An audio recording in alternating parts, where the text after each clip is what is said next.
Hi, I'm Christine from Rushing River Apiaries, and today I'm going to show you 3 of the different types of feeders that we use to feed our bees sugar syrup, and give kind of the pros and cons of each style. Now, I will say that one kind that we never use is the entrance feeder.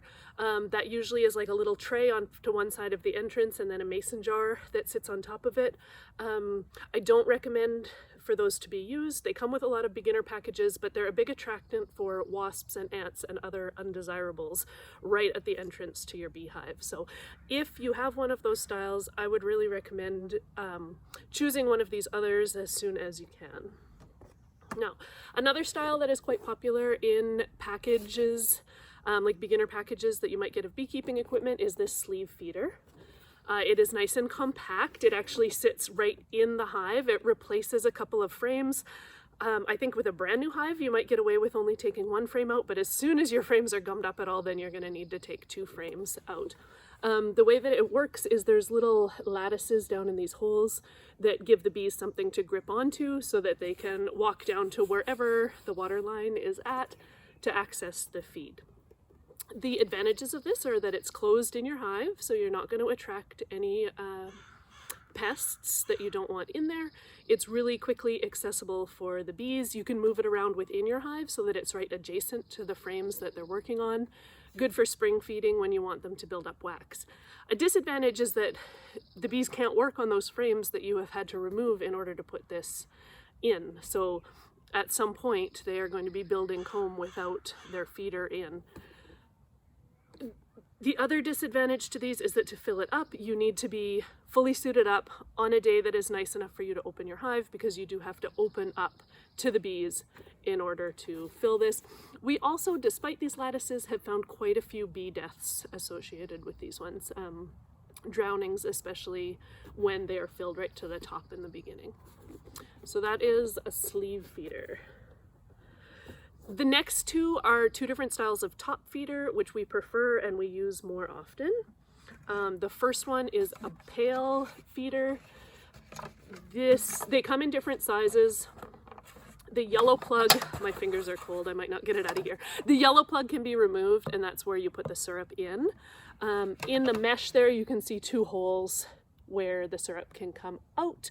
They look like big holes, but if you remember middle school physics, once this is upside down, the air that forms up here, or the air that stays up here, actually forms a vacuum and doesn't let any of the syrup out. So the bees have to actively suck down the syrup.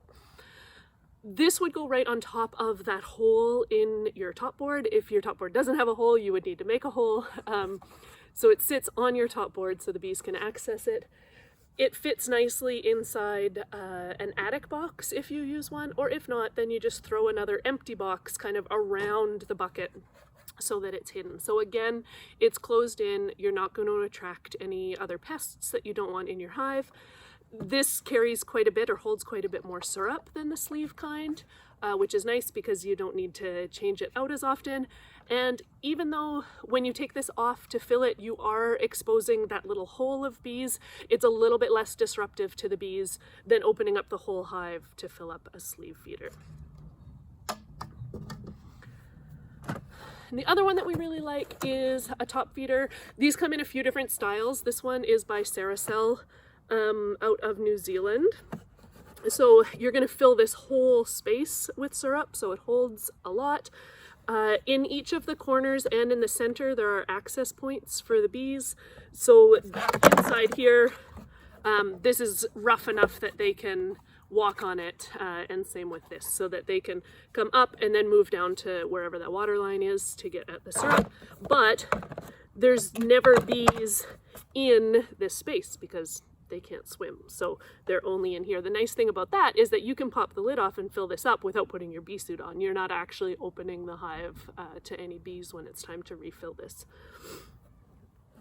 One of the biggest disadvantages with these is that it can be hard to ensure a nice tight seal with your lid. So these actually go right on top of your bees, not on top of your top board. It goes right on top of the box of bees.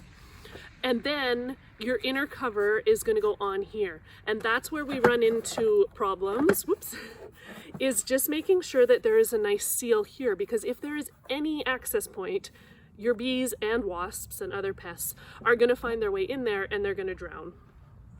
So when used properly, these are a really great way of feeding your bees, but it comes with the warning of ensuring that it's really well sealed up. You definitely don't ever want to leave your little entrance hole here when you're using it. Usually we'll flip the lid over, but then sometimes we need to add some tape to make sure that it's completely sealed. So those are the three kinds of feeders that we use most often. The sleeve feeder, I did say that that's not really our preferred method. We don't tend to use it in full-size hives. Where we use that one is in smaller nukes, where the bees are only active on 3 frames anyway, and it's nice to have that liquid feed readily available for them as they grow. And then eventually they outgrow that and we have to move to a different style of feeder. Thanks for watching.